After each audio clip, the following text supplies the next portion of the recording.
is up? It's Dave from Metal Epidemic. I'm in Glasgow at King Tut's with John from Conan. Hello. How you doing, man? Good, how are you? I'm very well. I see you again. Yes, indeed. I know, I was thinking about that today. Like, I didn't realise it had been so long since we last spoke. Because I think we spoke to Chris on the last album. And I was like, fuck, that was like 2015 I last spoke to John. That's mental. Like, It's outside audio. that's right, yeah. Wasn't a grey hair in the van. I had hair in the van.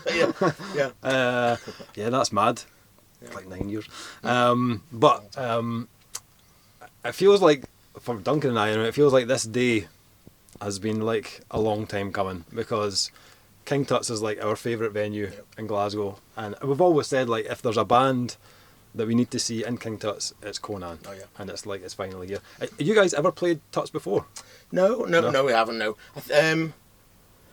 We played, I think, the 7th note first time or two, and then, is it called the 13th note maybe? 13th Down note, yeah. underneath a vegan restaurant, I remember that. Yeah. And that was back when Dave Perry was in the band, so that must have been like 2012, 13. Right. And then we've played audio several times. Yeah. And I'm not sure if we've played any other venues. We definitely haven't played here though. Right, okay. Yeah, Okay. I would remember the loading. The loading's actually quite okay. Right. We were warned about it. It's way easier than I expected. Yeah. Well, this is it. This is the day for the history books. Yep. King It's great. Tut's. Awesome. Can't wait. You've started the tour. Is it Ireland was the first kind of part of this? How did that go? Yeah, great. Brilliant. Yeah, we were in Dublin and Belfast. Nice. And then we got the ferry across today from Belfast to Cairnryan. Nice. And that, if that's what it's called, I think it is, isn't it? Near Ayr. Sounds right. Yeah. Yeah, sounds Scottish. And it was cool. Like 2-hour ferry. Yeah. Slept on it. Someone's kid was shouting the whole time, but I managed to get Awesome. like an hour's sleep. Yeah. Because we stayed in Johnny's. Johnny and his partner Dee got a beautiful house in the countryside, and we stayed there after the Dublin show. Mm-hmm.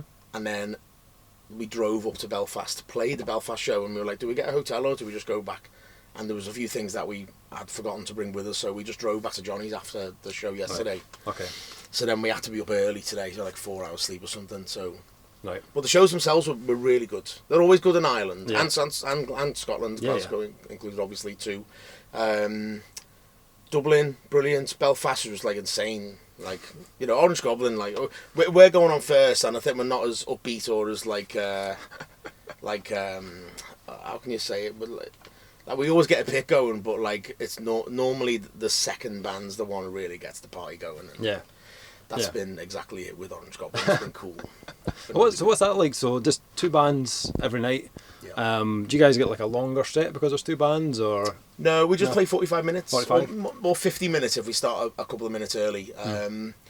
Not every show is just the two of us. Like tonight right. is. Okay, But, okay. Dublin was also. Belfast, the Slamatics played with us, of course, and that was Nice. lovely. But Nice. and we got like an opening band on, I think, almost every show now. There's like 8 right. left, Okay. or Okay. 6 left or something. Right. It is a bit different because we don't. You see lots of bands who all they ever seem to do is support other bands, no matter how big their own image is. And you know, for whatever reason, we've not done that all that often, and it's cool to do it every now and again because it feels like the pressure's off a little bit. Yep. Yep. And the only difference is like you just feeling like you don't have as much time to chill out after sound check. Yeah. Like you sound check and then you're on in an hour or so. Sure. What I always really enjoy is like sound checking and then just disappearing for a couple of hours and sleeping if we're in the van or whatever. Yeah. If we're in Europe, we have a little mini night line and I'll go and climb into my bunk and have a couple of, and it's bliss. And it actually helps with your stamina and you know and all that on a longer tour. This is only 8 shows, so we'll cope. Yeah. But yeah, loving it. Islands was great. Yeah. Nice. Obviously, the other kind of big news for you guys is new label. You've signed with Heavy Psych Sounds, which is awesome. Like as soon as I saw that, I was like, right, that kind of makes sense. That's really cool. Not that like Napalm didn't. That was like huge label, but like their roster was like it's like crazy varied. They've got like so many different genres on there. But this one, what was the kind of like? Was there something about this and the Heavy Psych Sounds? You were just like, yeah, this is the one for us. It was timing more than anything else, to be honest with you, because the last Evidence of Immortality was like the last album in the deal that we had with Napalm. Right. Okay. And it just definitely from our side and clearly from theirs, it was, just the right time just to go our separate ways. And we, going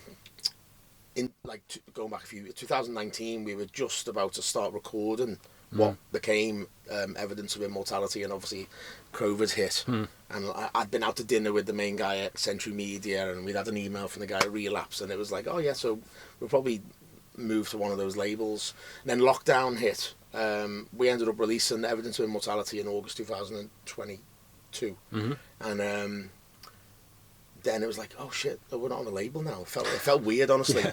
So I wrote to all of those labels, and we had some messages back and forth. So I was talking to them all, and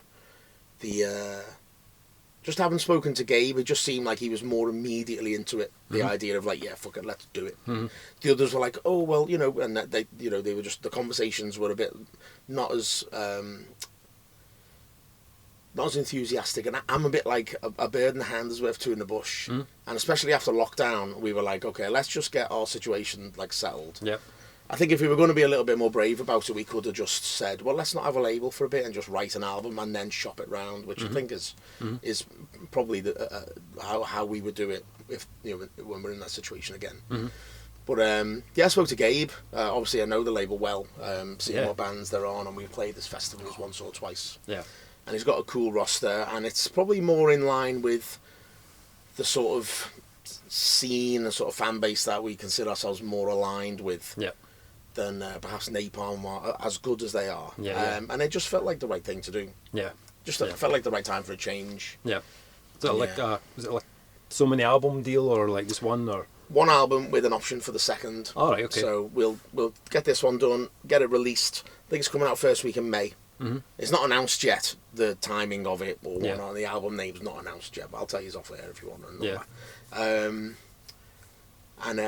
We're recording it between 23rd and 29th of this next month. Oh, right, okay. With Chris and Foal. Right, and okay. obviously there'll be some follow-up after that with maybe some editing or whatever. So we hope to get it all submitted to Gabe at the label in December.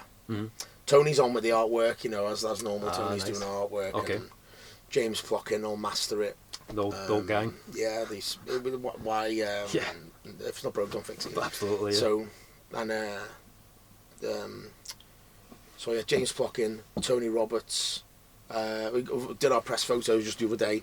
Nice. Did a little photo shoot in a former prison in Liverpool, near the Royal Hospital. Right. So everything's lined up nicely for it. So there was something else I was going to mention. It's gone now anyway. Couldn't have been that important. But it's looking good. Okay.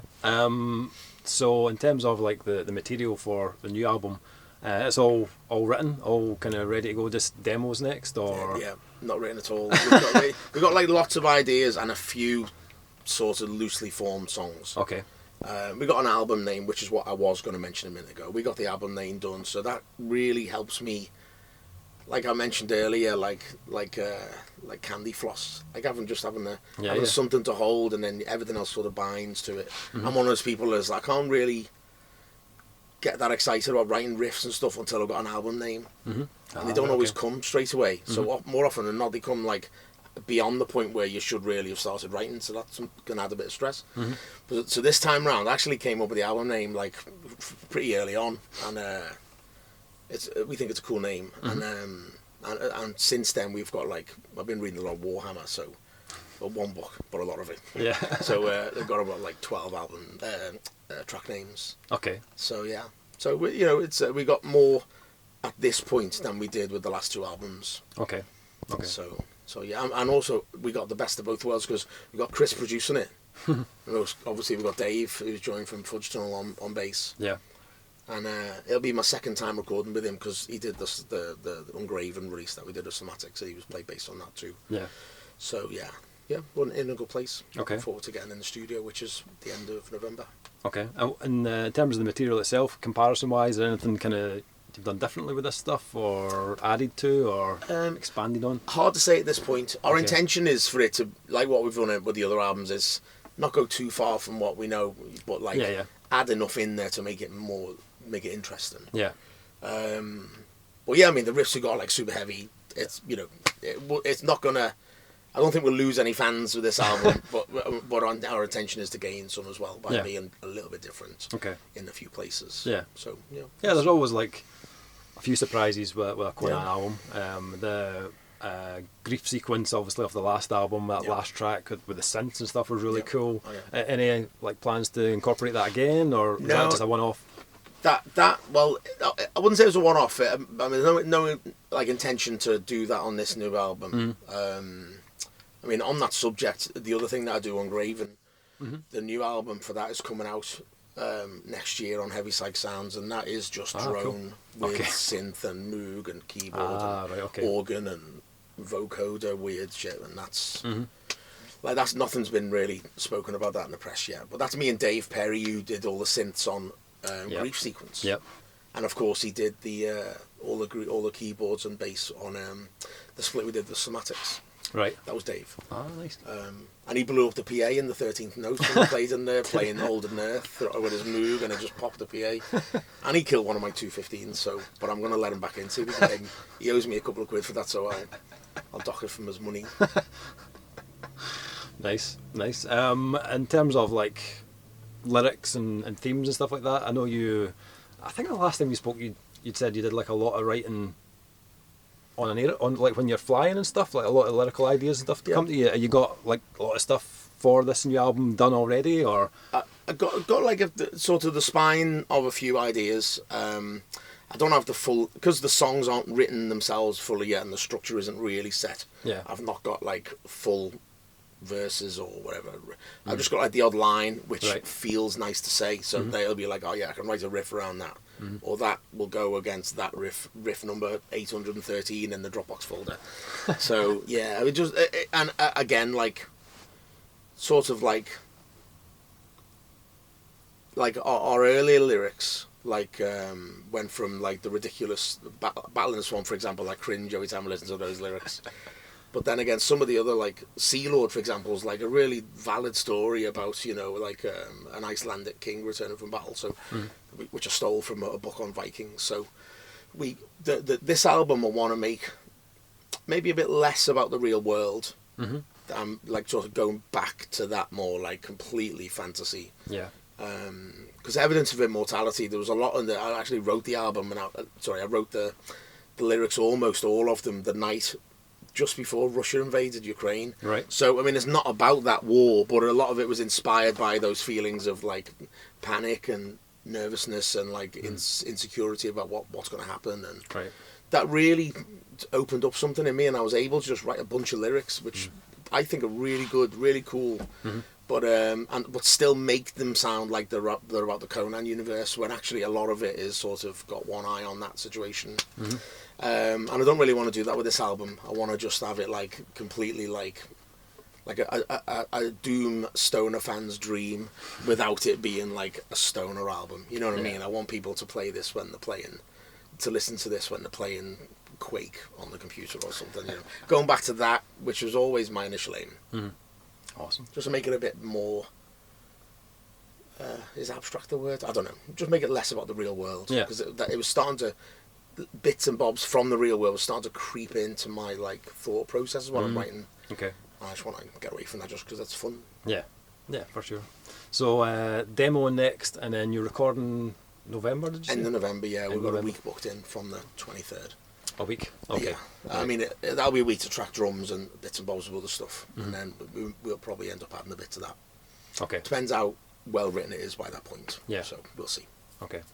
Yeah, but I mean, like, I record at home a lot of. I've got like I record with a drum machine. The way I did the early on Graven demos, really, and actually the way I did the demos that we did over lockdown with Evidence of Immortality. Like, I'm writing to a drum machine at home with my computer. I've got like a pretty good sounding like setup, and I've got some really good studio monitors. So if I crank it, it doesn't sound a million miles off being in a room with a rehearsal with the other lads. Yeah.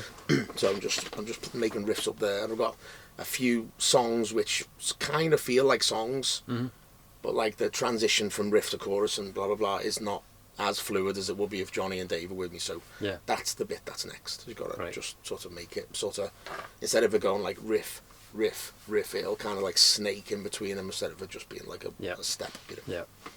Sounds good. So that's looking like a 2025 release through Heavy Psych Sounds. Yeah, late April, early May. Okay. Yeah, that's the plan right now. Nice. Out with that, what else you got planned? I noticed you'd announced, is it Copenhagen next year? Is that one thing you've announced for festival wise? Yep, Copenhagen in June. Right, cool. And then we got another like big festival which I can't announce yet because they haven't done it, so that's already sorted, and a few other festivals. Mm-hmm. That's happening. We're working on a UK tour. We're working on a tour in. We keep getting asked for it on social media, so I'll just come out with it now. We are working on a tour in Australia, New Zealand, and Japan and China. You know, like our European booking people are working on something over there. Mm-hmm. So that if what they tell me should happens, then that'll be next year as well. Right. So our plan is to tour and play as many festivals as possible. But the tricky thing is, which seems to become more of a thing the last couple of releases, you got to release the album so that it lines up with how receptive the promoters are of the festivals we're getting an approach from you. Okay. Never occurred to me, but our booker's like, why didn't you release this then? It's like, well, I can't just write an album then, and write it when it's ready. So you got to like write the album, and if you don't release it, if you don't have all the press going, like really the wheels turning on that November, December, January, then the chances of you getting like a proper summer festival run are more slim. So we're releasing our press won't start till probably Feb, March or whatever it is. I've not really got an idea yet, but so that like makes it more difficult then to play like all the bigger festivals that you would want to play. Yeah. But we got a handful of them, and we got a few more irons in the fire. Right. Okay. So it'll be a busy year. Yeah, for sure. I'm quite keen to write another album pretty soon after that as well. Yeah. So I'm in like a good headspace with it all at the minute. I've got like lots of ideas, so I think it'd be pretty good to stuff that doesn't make it onto this album could quite easily make it onto the next one. Right. Okay. Without having to spend months and months and months agonising over whether the riffs are cool or not, because I've already got loads which we like. Yeah. Cool. Just as a suggestion, all right. You're on Heavy Psych Sounds, who have an incredible roster, like amazing bands, and I need to take this opportunity just to mention there are a band on that label that I absolutely love, that are kind of like one of my favourite finds of the last 5 years. A band called Tankzilla, right? Tankzilla? Yeah. I've heard the name, I've not listened to them though. Oh man. Tell me about them, what is that? If you get a chance, check them out. They released a self-titled album last year, just a duo from Netherlands, I think. Okay. Kind of fuzzy, kind of sludge, kind of rock and roll type stuff. Okay. Just like riffs for days, like awesome. We reviewed it on the site. Loved it. So if you get a chance, or even like if you're thinking about maybe a UK tour and you're looking for like a little label support, you know, Tankzilla. They won't take up much room in the van either. Duo, exactly. Yeah. Like we like touring with two-piece bands. Yeah, it's good.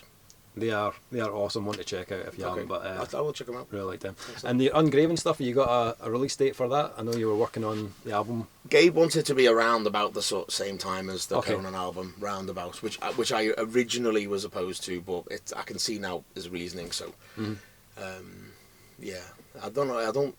It's like less clear when he's going to start talking about it openly. We haven't really got a plan for PR and all that stuff, but it sounds amazing. James Plotkin mastered it. Chris produced the guitar side of it. Dave did all the synth stuff in the studio in Denmark. Right. And it's super cool. I'm going to send it to you on a link just so you get. Yeah. You can hear it. I'll drop it in the Dropbox today. Oh, and awesome. You see what you like. Yeah. It's totally different to Conan. When you mentioned before about the synth stuff on Grief Sequence, it's like I made a conscious effort to try and make the two bands sound less similar, because when I listen to the songs on the split we did with Somatics, I'm talking about Ungraven now.